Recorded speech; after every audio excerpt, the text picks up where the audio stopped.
Let's Mike Global News. नमस्कार, let's mic global news में आपका स्वागत है। मैं हूं राखी जैन। पाकिस्तान और अफगानिस्तान ने 9 अक्टूबर से जारी संघर्ष को रोकने के लिए तत्काल सीज फायर पर सहमति जता दी है। इसका ऐलान कतर के विदेश मंत्रालय ने बयान जारी कर दिया। बयान के मुताबिक कतर और तुर्की की मध्यस्थता में दोहा में पाकिस्तान और अफगानिस्तान के बीच बातचीत हुई। इसमें दोनों पक्षों ने तत्काल सीज फायर लागू करने पर सहमति जताई। साथ ही सीमा पर स्थायी शांति और स्थिरता लाने की व्यवस्था बनाने पर भी बात हुई। बयान में कहा गया है कि दोनों देशों ने अगले कुछ दिनों में फॉलो अप मीटिंग करने पर भी सहमति जताई है, ताकि संघर्ष विराम को टिकाऊ बनाया जा सके।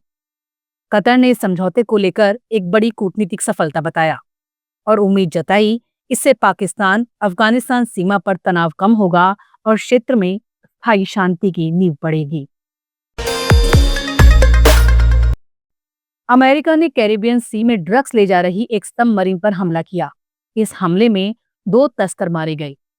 वहीं जिंदा बचे 2 तस्करों को उनके देश इक्वाडोर और कोलंबिया वापस भेज दिया गया। इसकी जानकारी अमेरिकी राष्ट्रपति डोनाल्ड ट्रंप ने सोशल मीडिया पर दी। ट्रंप ने कहा, मुझे बहुत गर्व का मौका मिला है कि मैंने एक बहुत बड़े ड्रग्स ले जाने वाले सबमरीन को नष्ट किया, जो अमेरिका की ओर बढ़ रहा था। इसमें फेंटेनाइल और अन्य नशीले पदार्थ भरे हुए थे। ट्रंप ने आगे बताया कि 2 तस्कर मारे गए और बचे हुए 2 तस्करों को उनके देशों में भेजा गया है, जहां उन्हें गिरफ्तार और मुकदमा चलाया जाएगा। ट्रंप के मुताबिक ये हमला लैटिन अमेरिका से अमेरिका में ड्रग्स की आपूर्ति को रोकने के लिए अमेरिकी सेना की लगातार चल रही अभियान का हिस्सा है। सितंबर से अब तक कम से कम 6 जहाजों पर अमेरिकी हमले हुए हैं, जिनमें ज्यादातर स्पीड बोट हैं। वहीं अमेरिका में राष्ट्रपति ट्रंप के खिलाफ सबसे बड़ा प्रदर्शन हुआ। इस प्रदर्शन में देश के अलग अलग शहरों में 2600 से ज्यादा रैलियां निकाली गईं। इन रैलियों में करीब 70 लाख लोगों ने हिस्सा लिया। इन प्रदर्शनों को नो किंग प्रोटेस्ट नाम दिया गया है। इसका मतलब ये हुआ कि अमेरिका में कोई राजा नहीं है। दरअसल प्रदर्शनकारियों का आरोप है कि ट्रंप के शासन में देश तेजी से तानाशाही की ओर बढ़ रहा है। इससे पहले जून में हुए नो किंग्स प्रदर्शन के दौरान लगभग 2100 जगह रैलियां निकाली गई थीं। न्यूयॉर्क के टाइम्स स्क्वायर, बोस्टन, अटलांटा और शिकागो के पार्कों में भारी भीड़ जुटी। वॉशिंगटन, लॉस एंजलिस और कई रिपब्लिकन शासित राज्यों में भी लोग सड़कों पर उतरे। रिपब्लिकन पार्टी ने इन प्रदर्शनों को हेट अमेरिका रैली करार दिया है। ब्रिटिश किंग चार्ल्स III के छोटे भाई प्रिंस एंड्रयू ने अपनी सभी रॉयल उपाधियां छोड़ने का ऐलान किया है। एंड्रयू ने एक बयान जारी कर कहा, वो अब ड्यूक ऑफ यॉर्क जैसे टाइटल का इस्तेमाल नहीं करेंगे।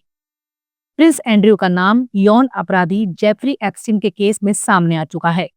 इसके अलावा पैसों की गड़बड़ी और एक कथित चीनी जासूस से रिश्तों को लेकर भी सवाल उठे थे। हालांकि प्रिंस एंड्रयू का कहना है कि वो अपने खिलाफ लगे आरोपों का पूरी तरह नकारते हैं, लेकिन घोटालों की वजह से उनकी छवि को नुकसान पहुंच रहा था। बांग्लादेश की राजधानी ढाका के हजरत शाहजलाल इंटरनेशनल एयरपोर्ट के कार्गो एरिया में आज आग लग गई। अभी तक हादसे की वजह पता नहीं चल सकी है। आग इतनी तेजी से फैली कि एयरपोर्ट अथॉरिटी को सभी उड़ानें तुरंत रोकनी पड़ी। दिल्ली से ढाका जा रही फ्लाइट का रूट चेंज कर कोलकाता में भेज दिया गया।